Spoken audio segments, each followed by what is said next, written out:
the market has digested that. We think we will get a trade negotiation, hopefully some IP protection by 2020, obviously going into the election year. And so I don't think there's a real incentive on either side, whether it's Trump or China, to make a negotiation right now. I think it's much more of an end of 2019, early 2020, when we actually start getting some meaningful negotiations that hopefully turn into how much a trade deal. Requisite? How much are your clients talking about this when they call you or your team? Do they say, Bryn, I'm worried about the trade war? How much is this a topic of discussion, if at all?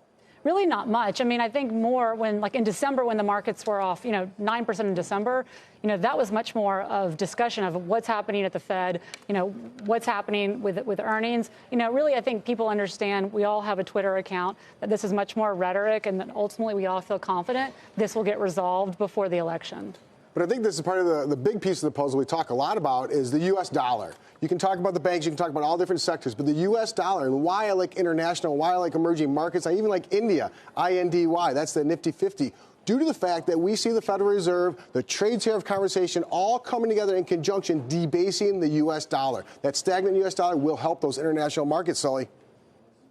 Well, I got to tell you, I'm sitting here listening. The one thing that just drew me back in was Kevin talking about the banks. Kevin, you do realize, for instance, that Citi's up 37% this year. J.P. Morgan's up 17%. What would you rather own?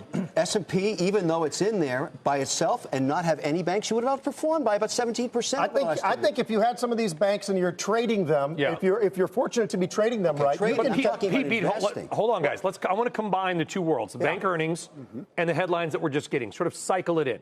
In many ways, are the JPMs, the Goldman Sachs, are they immune, Pete, from a trade fight? Do they care? I don't believe that they're immune, because they're going to see some sort of a cascading effect that comes from the consumer if it does actually impact and hurt the consumer. Absolutely. That's exactly what Jamie Dimon was talking about today. Yeah. By the way, he was cautious back in 2007. He was talking about the consumer back in 2007, and now he's very enthusiastic about what's going on with the consumer. So that's very bullish. Okay.